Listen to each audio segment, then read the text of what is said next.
Hey, I'm gonna channel my inner David Lynch doing the weather on Friday. He does the weather every day on his YouTube channel, but on Friday there's a specific thing that he does, and so I'm gonna channel my inner David Lynch now. Good morning. It is October 24, and if you can believe it, it is Sunday once again, and that means it's time for an alphabet tag presented by Jim at Jim's Books Reading and Stuff. Jim was gracious enough to tag me in this video because it is the W tag, and my channel starts with a W. And he gave me a great shout out, put a screenshot of my channel up on the in his video, my sad visage for all to see. And last week we had the V, and I was proud of myself because I kept it short.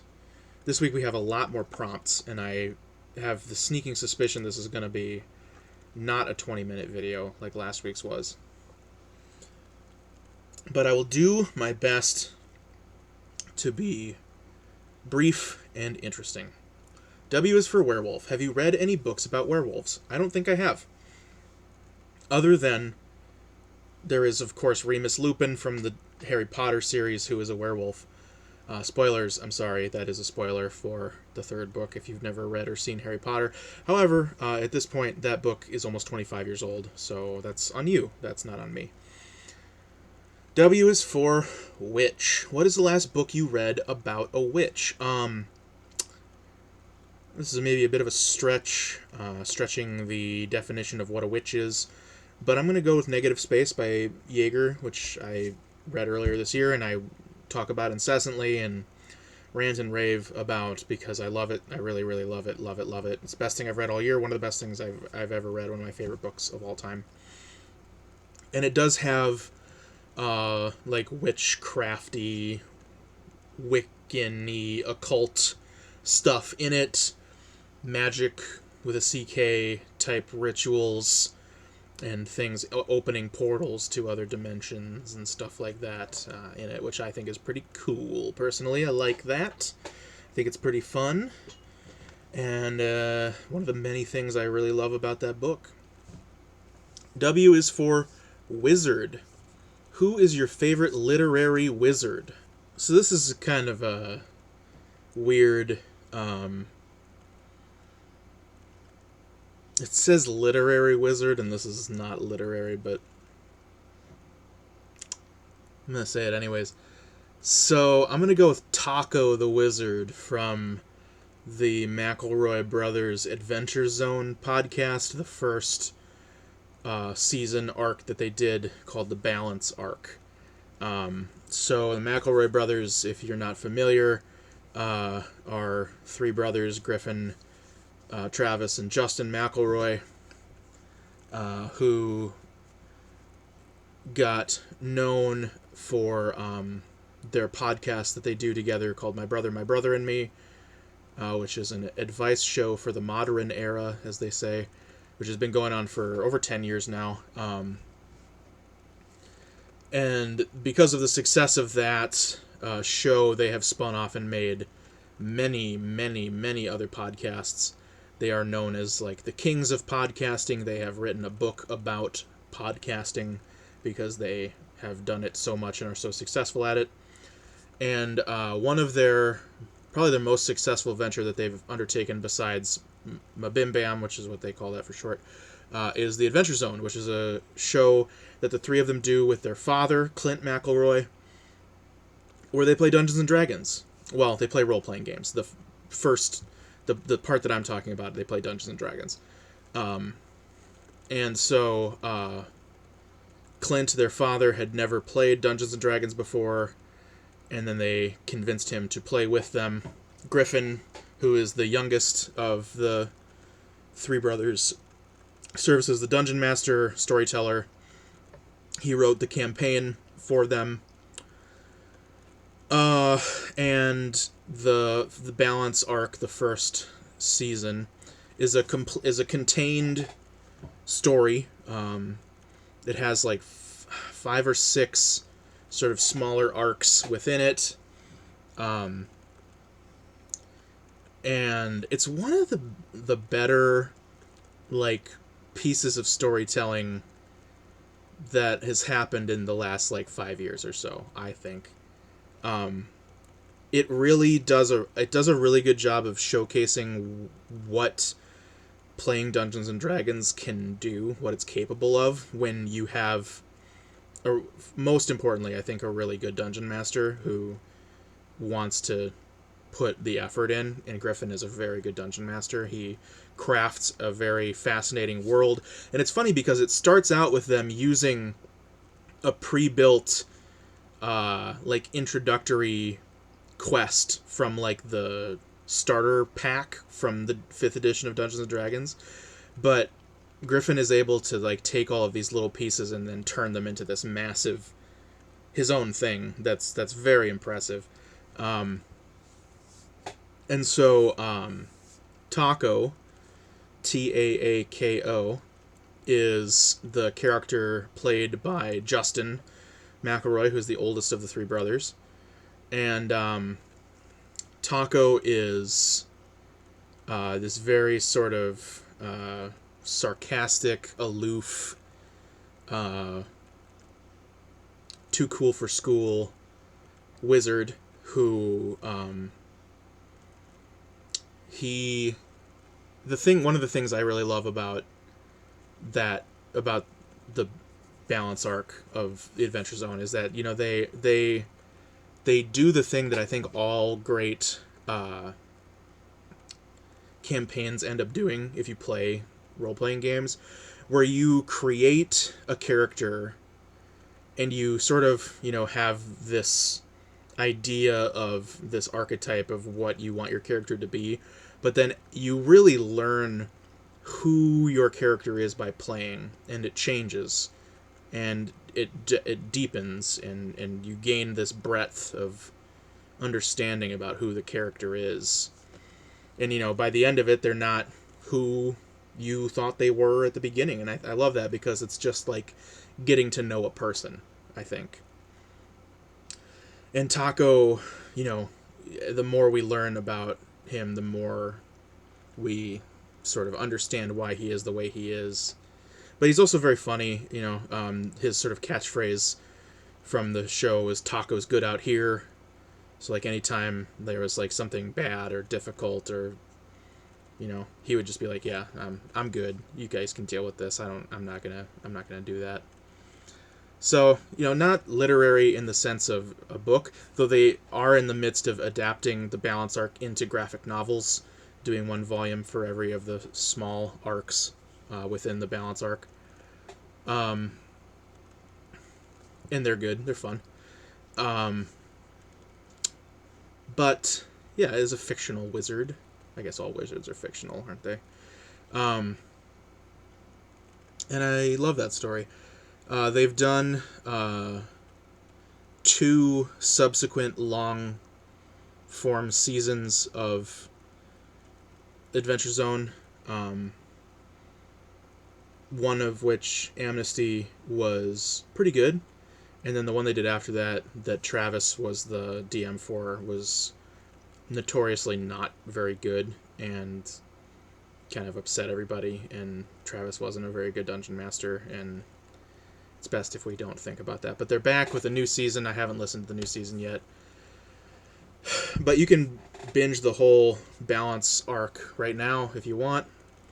It's like 60 some episodes, so it's a lot of content. You know, it's like watching an entire TV show level of stuff, and it's worth your time. It's really good. W is for women writers. What percentage of the books that you read are written by women? I'm going to tell you something now.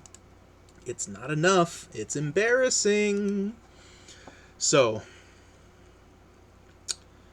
this year, so far, I have read, I think 41 books. And of those 41, we have 7. 7 of them are written by women. So that's like 20%, I think.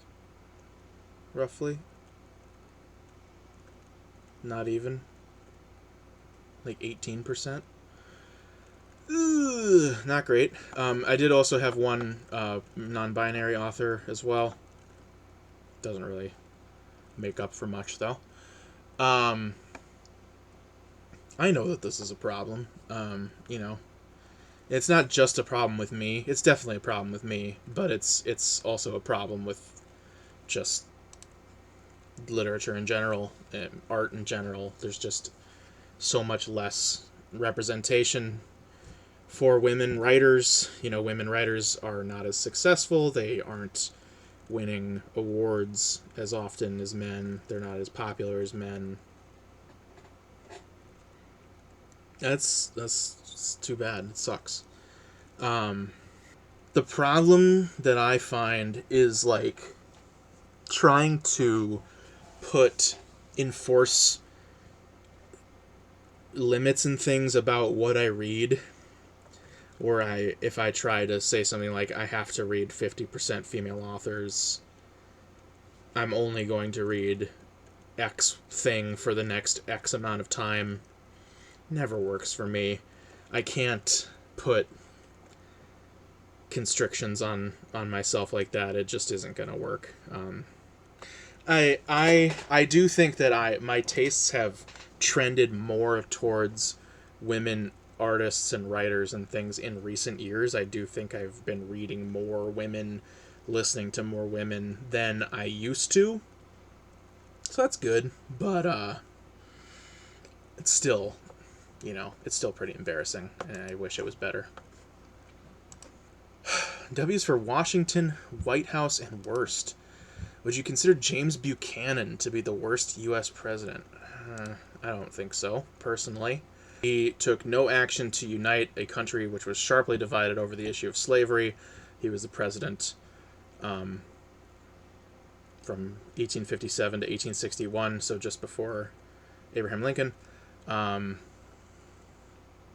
Basically, people want to blame him for he was the president in the lead up to the Civil War, I guess.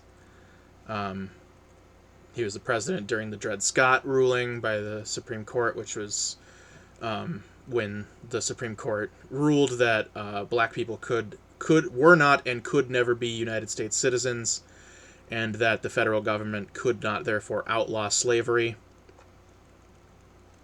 If you ever wanted proof that the Supreme Court is not a good idea, I think that's a pretty good one to start with. James Buchanan is remembered in this way for the things that he didn't do that he could have done differently.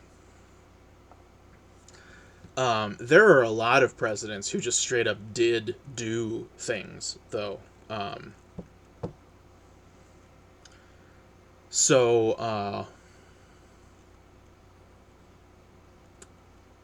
The popular in my lifetime, it was very popular. It was very in vogue when I was a teenager to say that George W. Bush was the worst president of all time. He got us into this quagmire of conflict in the Middle East that we are still dealing with 20 years later. Certainly not great. Also, in my lifetime, very popular to say that Donald Trump was the worst president in the history of the United States. I think he's probably worse. He's probably worse at his job than Bush was. If I had to throw my 2 cents in, which I do because I'm answering this question, I'm going to nominate Andrew Jackson, the man on the $20 bill, for, propagating Manifest Destiny, orchestrating the Trail of Tears, and, being one of the key architects to the genocide of the Native American people and he bears a lot of responsibility for all of that, which is a lot. It's a lot. You've got not just the Trail of Tears, you've got the, mass almost extinction of the buffalo. You've got the reservation system. You've got the, not just the reservation system, but the constant shrinking and whittling away of the reservations. You've got the boarding school systems that were designed to destroy culture, erase their history and heritage.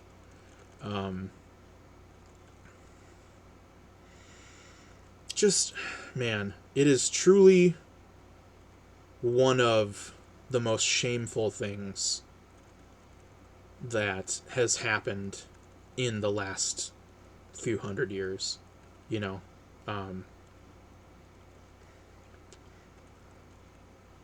It's really abhorrent, and it's really hard for me too, because I live in a place that has a lot of Native people. There is a reservation just 20 miles out of town, pretty close, the Mille Lacs Band of Ojibwe. There's also a it's not a formal reservation, but it is a intentional American Indian community in Minneapolis called White Earth, which was very close to where I went to college. And so you go through these places and you see abject poverty, addiction, just destitution, and that's the legacy of colonialism, and that's the legacy of Andrew Jackson, I think, and many others, and that's not even to get into him being a slave owner, and many other presidents being slave owners. W is for Warhol. Andy Warhol said, "Art is whatever you can get away with." Would you consider Away from the Flock by Damien Hirst, which is one of his pieces, his animal pieces. That one specifically is a lamb in formaldehyde. And then also My Bed by Tracey Emin, which is an installation piece of a bed. Do you consider those art? I do, absolutely. In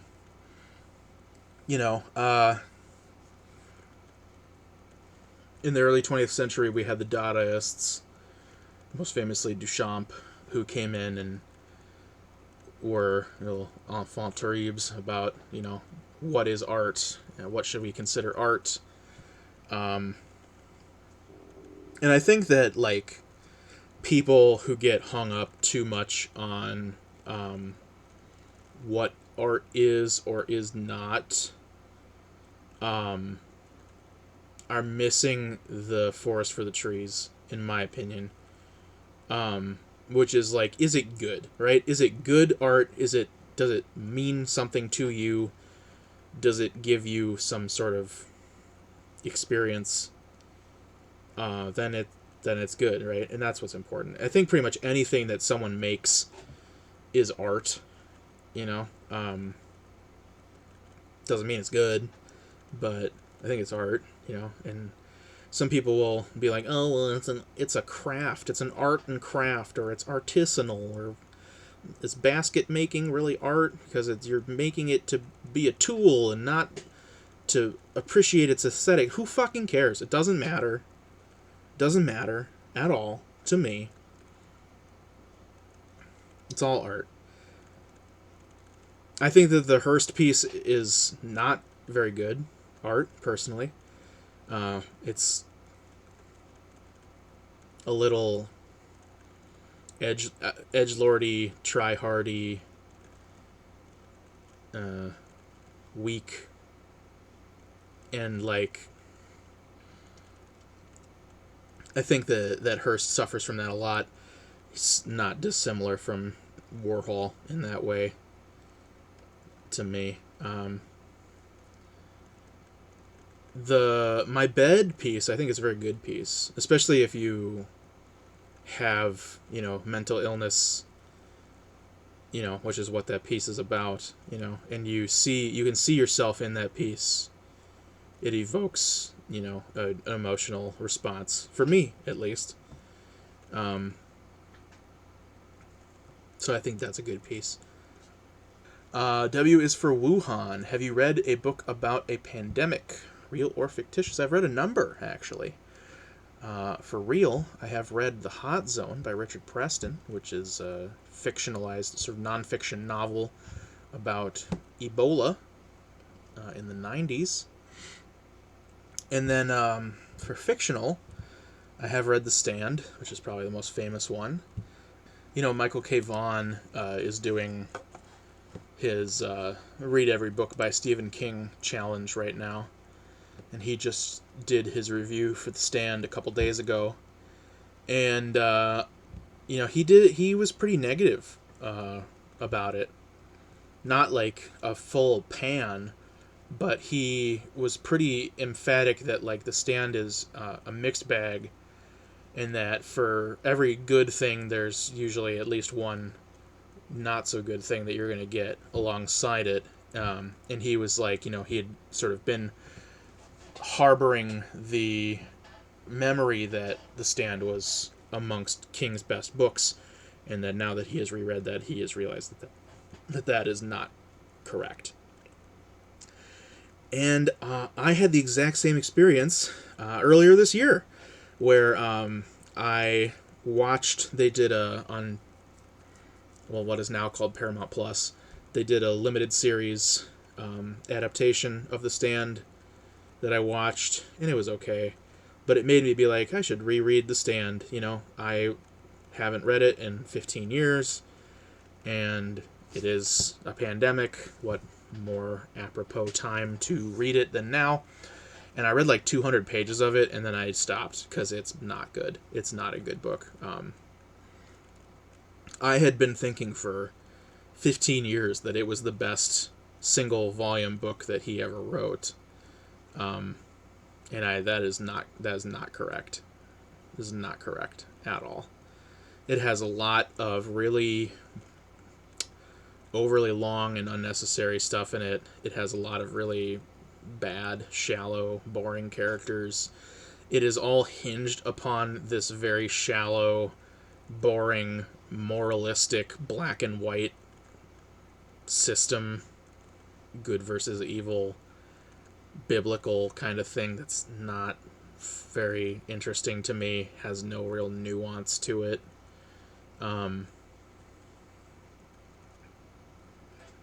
It's not very good. I think you can skip it. You know what's good, though, that I also read this year? Station 11, which I mentioned earlier. Emily St. John Mandel. That is a book about a pandemic. I didn't even know it was about a pandemic when I started reading it. And I read it during the pandemic, and I enjoyed it a lot. It's about a world, a post-apocalyptic world ravaged by a pandemic, and it focuses on this traveling band of performers who go from town to town along the Great Lakes of the United States, performing classical music and Shakespeare plays for the locals in the villages of post-apocalyptic America. Very good book. Very, very good book. I liked it quite a bit. Yeah. Who is Afraid of Virginia Woolf? Are there any books or writers who intimidate you? Yeah, the usual suspects. Joyce, for sure. Tolstoy. Proust. Length and difficulty in combination is always intimidating, I think. And then there are other maybe less known ones that are also, a combination of length and difficulty that have intimidated me, though also intrigued me, and I own them. Something like Miss Mackintosh, My Darling, or The Tunnel by William H. Gass, or W is for We the Drowned. Have you read a book that uses first-person plural in the narration? The only other book that I know of that does this is one of my all-time favorite books. It is the first book by Jeffrey Eugenides, The Virgin Suicides. The book is narrated by a group of young boys in this neighborhood of Detroit who are all fascinated and obsessed with this family of 5 sisters. And then over the course of the book, we watch as within the span of a year, I believe, about a year, all 5 of the sisters commit suicide for varying reasons. And, the boys, it's implied that, there are boys in the story who are named and appear, and it's implied that they are part of this collective we that is narrating the book. But it's, the specific members of who the narration team is are never explicitly identified. That's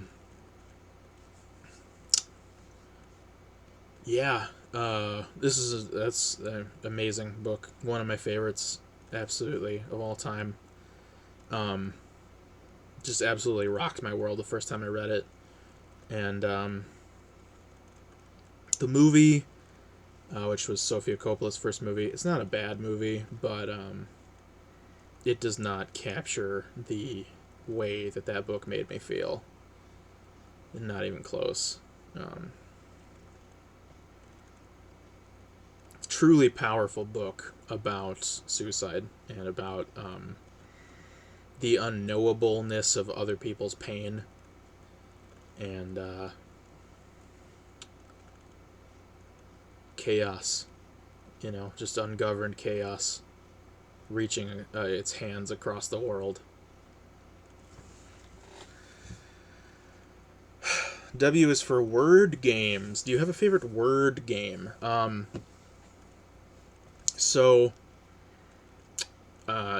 I think that if you think of word game as Scrabble, your maybe scope of or understanding is pretty narrow. So I'm going to broaden it out a little bit. I'm going to talk about a game called Codenames. This is a game that has an interesting sort of story behind it, where it was made by a Czech guy named Vlada Chvátil, which is probably not how you pronounce his name,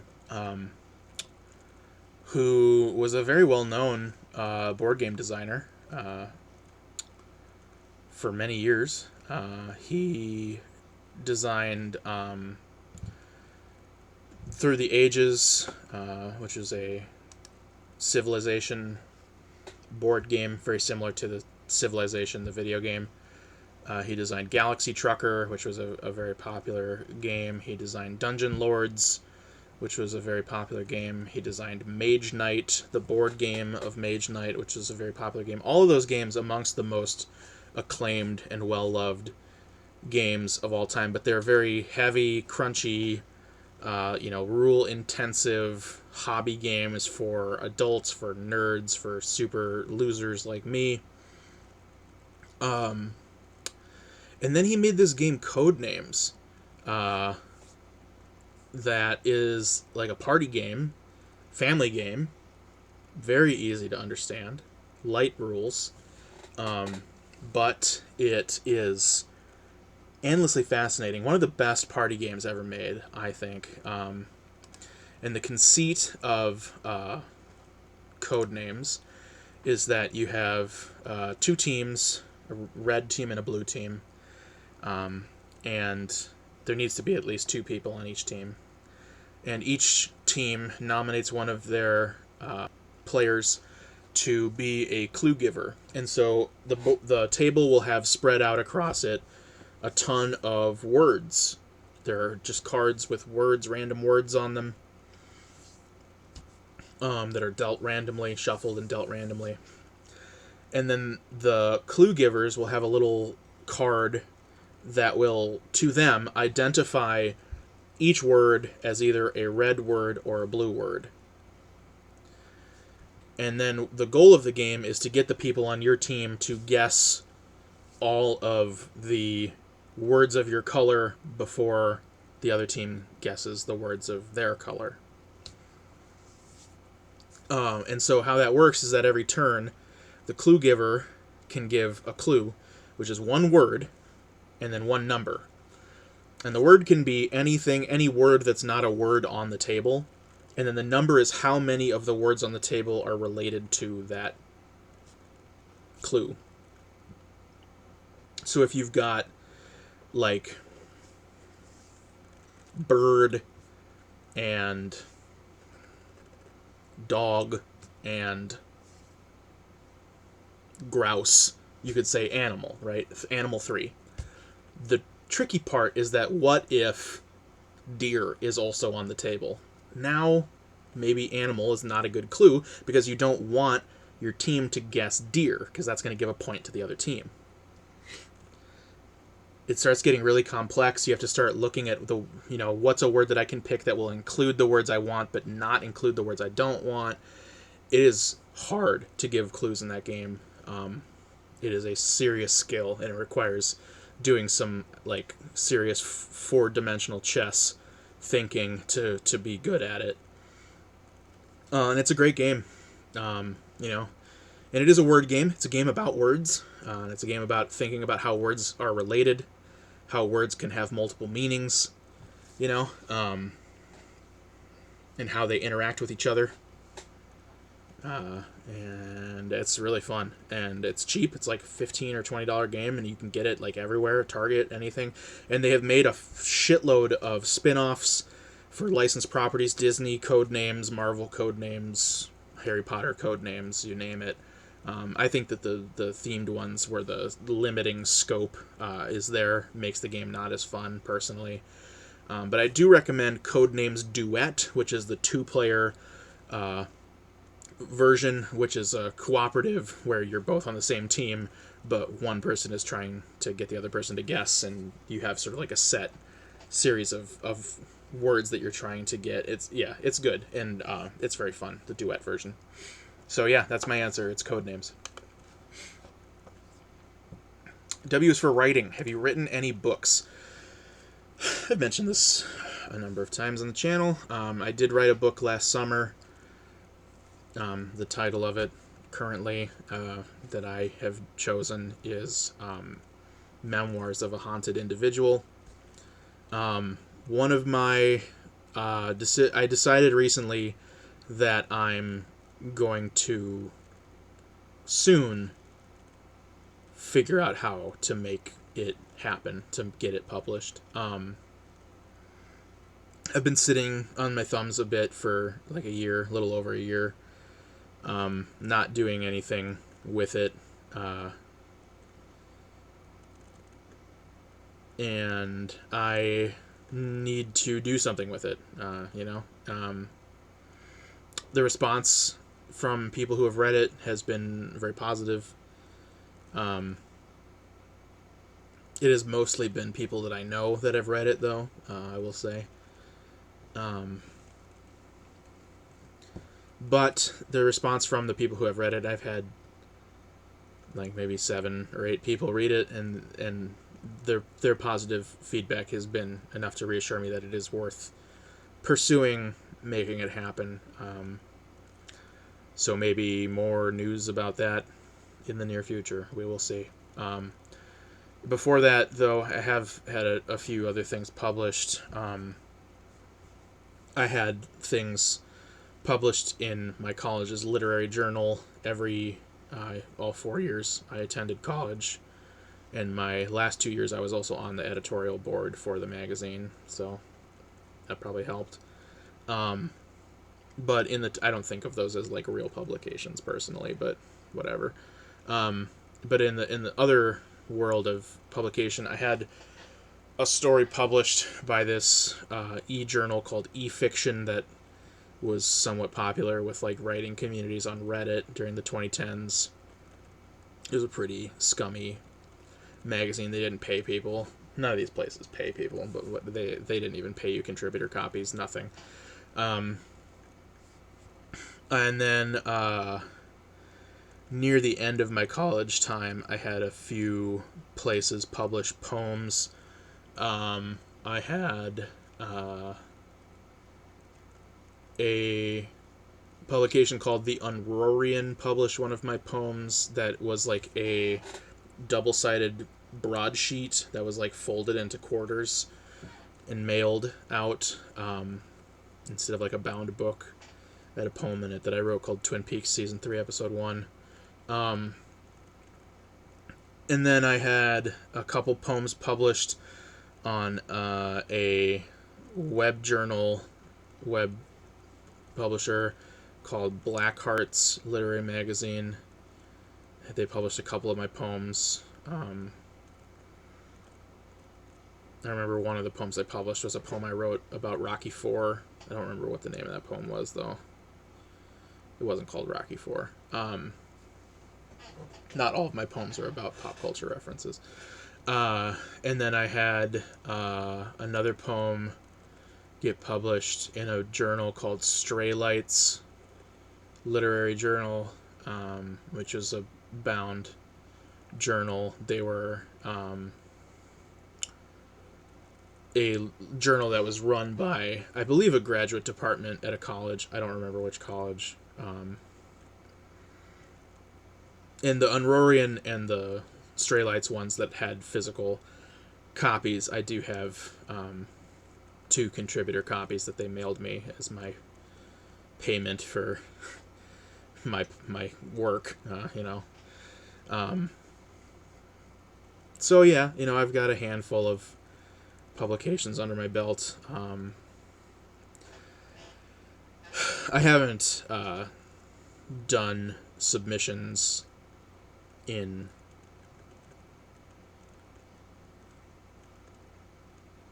almost 7 years.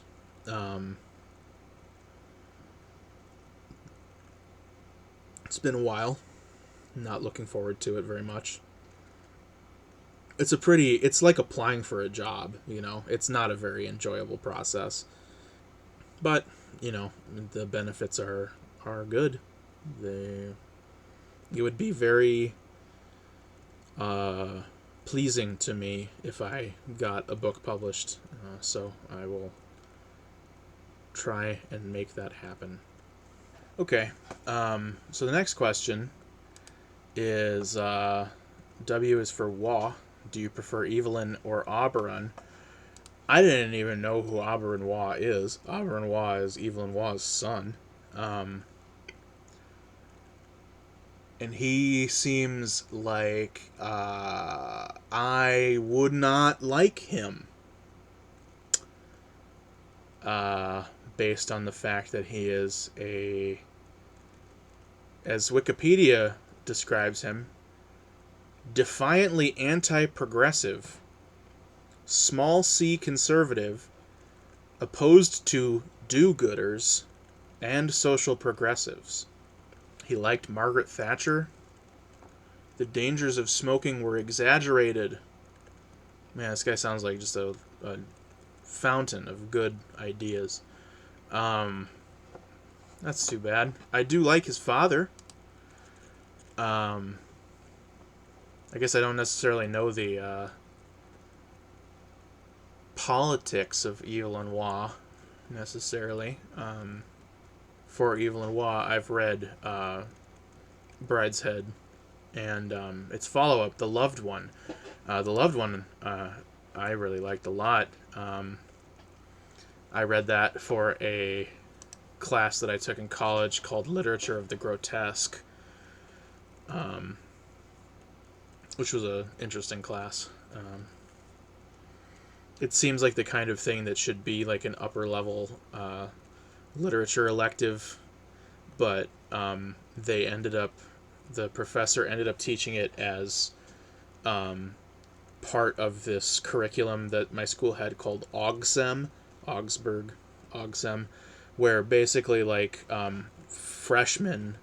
incoming freshmen who had no previous college experience were required to take a course that was part of the OGSEM family of classes.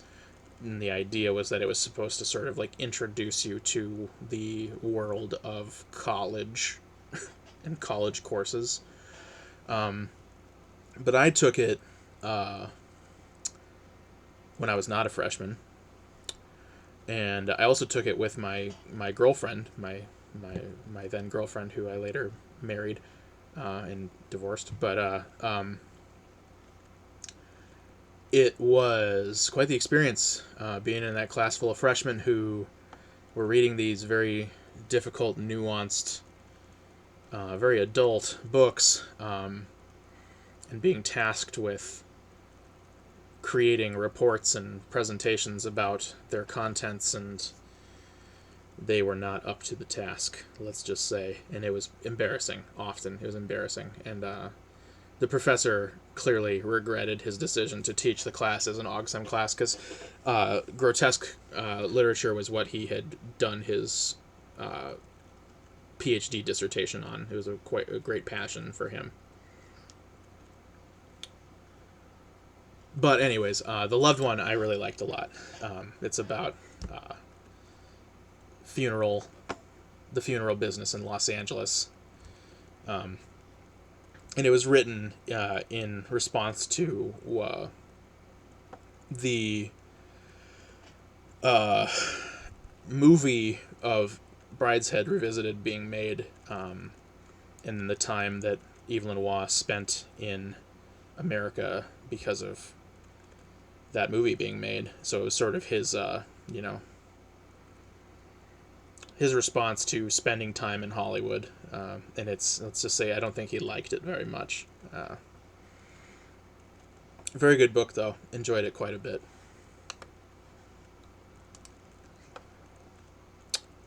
W is for Wikipedia. Do you use Wikipedia as a principal source of reference? I just referenced it when I was talking about Aber and Waugh.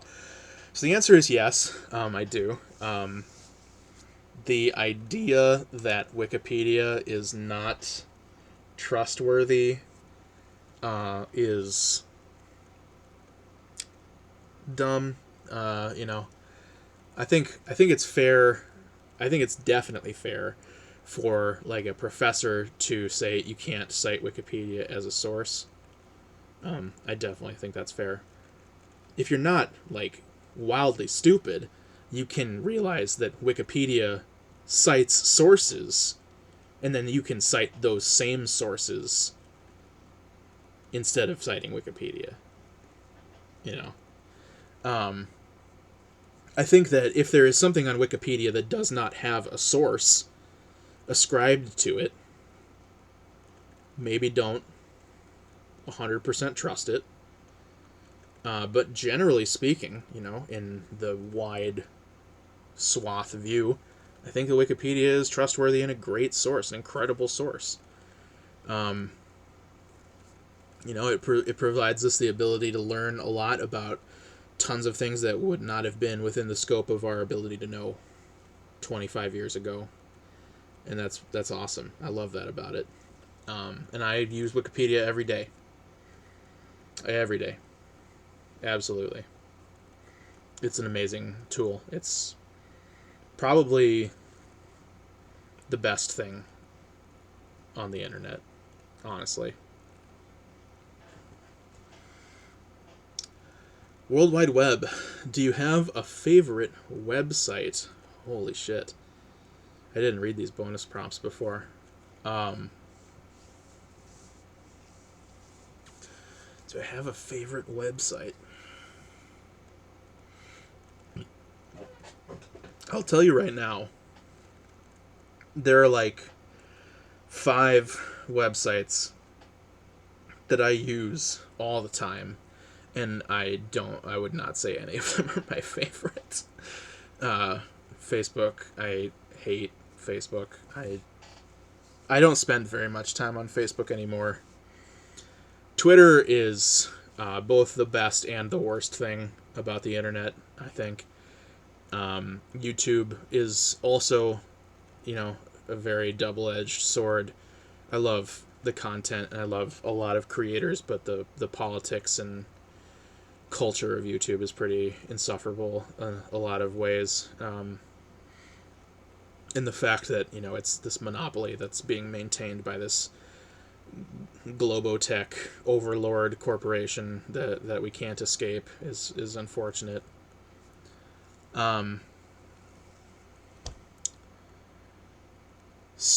Even, like Goodreads, that's owned by Amazon, right? It's hard to escape those oppressive web overlords, and get yourself out of that sort of social media sphere.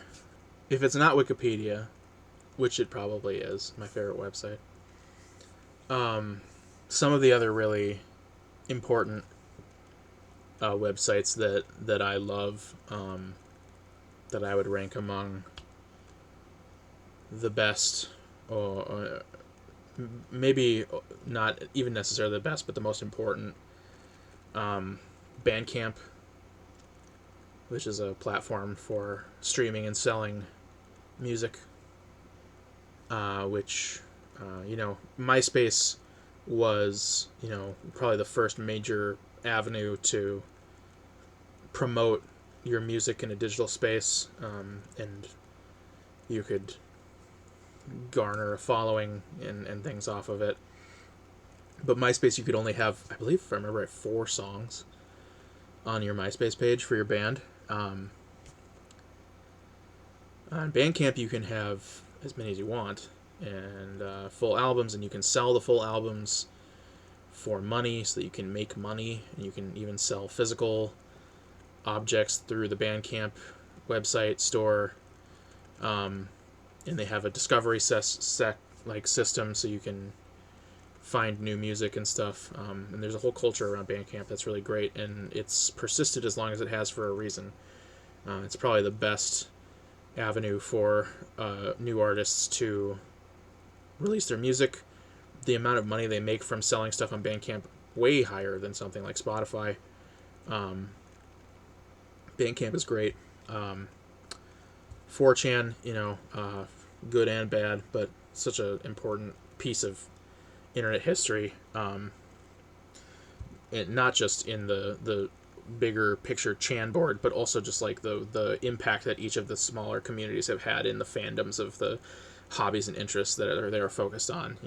I made a video earlier about the music that 4chan likes and how 4chan culture has shaped modern music criticism and taste and things like that.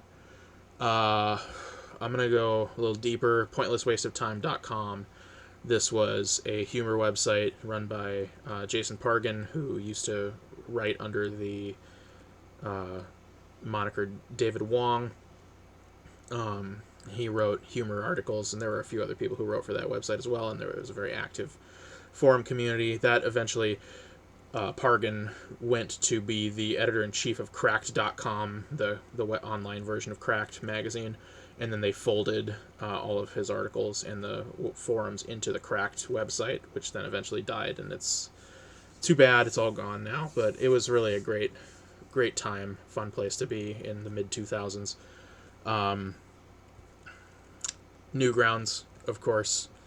Flash, was a huge thing. That was one of the most brain-melting things of the late 90s, was getting to experience the unbridled creativity of Newgrounds and Flash, and the ability that anybody could make a thing and have it be on this website. That was very good. SomethingAwful.com. Forums on Something Awful, very, very important to internet history. Again, maybe not the best, but overall, but very important. I mean, Slenderman started on Something Awful. The Let's Play format of video game videos, that started on Something Awful. The sort of scene and style of comedy that it went on to be associated with Weird Twitter, that all started on Something Awful. Like Drill, the Twitter user Drill, he was originally a Something Awful user. Yeah, I think that's probably more than enough. W is for Weir. Have you read The Martian or Hail Mary by Andy Weir? I have not. I got a advanced reader copy, galley, of The Martian before it came out when I was working at Barnes & Noble, and I never read it. I still have it somewhere, but I have not read it. It was a good movie, though. I enjoyed the movie. Maybe someday I'll read one of those books. I don't know. All right, that's enough. I'm done. Like I said, I was right. This is very long. I have to go to sleep. It's like 1 o'clock in the morning, so I'm done. Good night. Bye.